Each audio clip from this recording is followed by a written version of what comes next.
حضرت عبداللہ بن جبائی آپ روایت کرتے ہیں، وہ فرماتے ہیں کہ مجھے ایک ہمدان میں ایک شخص ملا جس کا نام ظریف تھا، اور وہ ظریف نے بتایا کہ مجھے ایک شخص، وہ بشر کرزی نامی شخص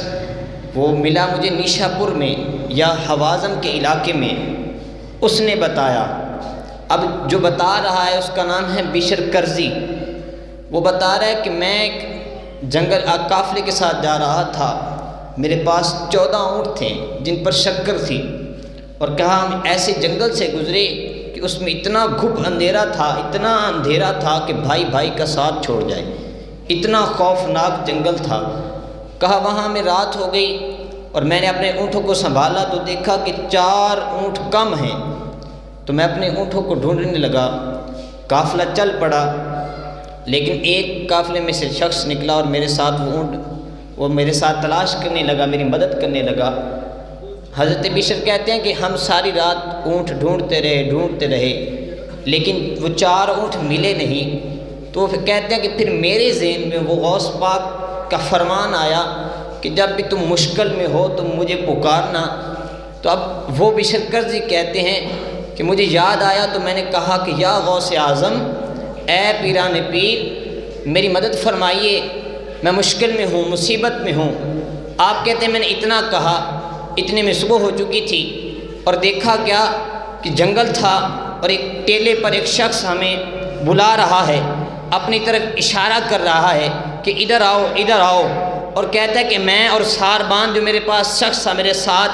ہم اس ٹیلے کی طرف جاتے ہیں۔ جب اس ٹیلے پر پہنچتے ہیں وہ شخص تو موجود نہیں تھا لیکن وہاں اونٹ ضرور موجود تھے۔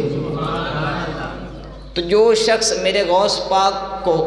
پکارتا ہے، غوث پاک اس کی مدد فرماتے ہیں، وہ غیبی مدد۔ آپ کے نام کی یہ برکت ہے کہ اس نے اس جنگل میں اس بیابان میں پکارا اور غوث اعظم نے مدد فرمائی۔ اور اب یہ بھی کسی کے ذہن میں سوال پیدا ہو سکتا ہے کہ جی مدد تو صرف اللہ تعالیٰ سے مانگنی چاہیے، مدد تو صرف اللہ سے مانگ سکتے ہیں، کسی اور سے نہیں مانگنی چاہیے۔ یہ تو شیطان کا وسوسہ ہوتا ہے، بٹ شیطان نے بڑے لوگوں کو اس وسوسے سے گمراہ کیا ہے۔ تو یہ بات ذہن نشین کر لیجئے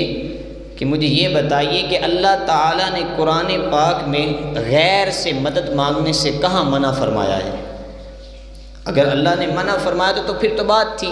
حتیٰ کہ خود اللہ تعالیٰ قرآن پاک میں کہتا ہے دوسروں کی مدد لو،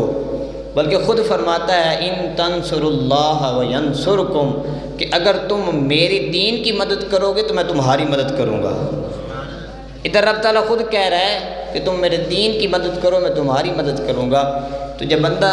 دین کی مدد کر رہا ہے تو بندہ غیر سے مدد کیوں نہیں مانگ سکتا؟ بہرحال وہ شاعر نے بھی کہا کہ وہ کہتے جس دل وچ عشق نہیں میراں دا او دے دل وچ آندا نور نہیں، جہدے دل وچ عشق نہیں میراں دا او دے دل وچ آندا نور نہیں، بنا غوث پاک دے حضوری دے ہو سکتا قلب حضور نہیں، تیرے درد تے دکھ نہیں مکدے جا میرا میرا کردا رہو، لا نعرہ غوث اعظم دا جے مشکل ہوندی دور نہیں، میرے غوث اعظم زامہ نے، میرا غوث اعظم زامہ نے محشر تک اپنے طالب دا بانچ پھڑ کے راہ وچ چھڑنا، اے میراں دا دستور نہیں، اے میراں دا دستور نہیں۔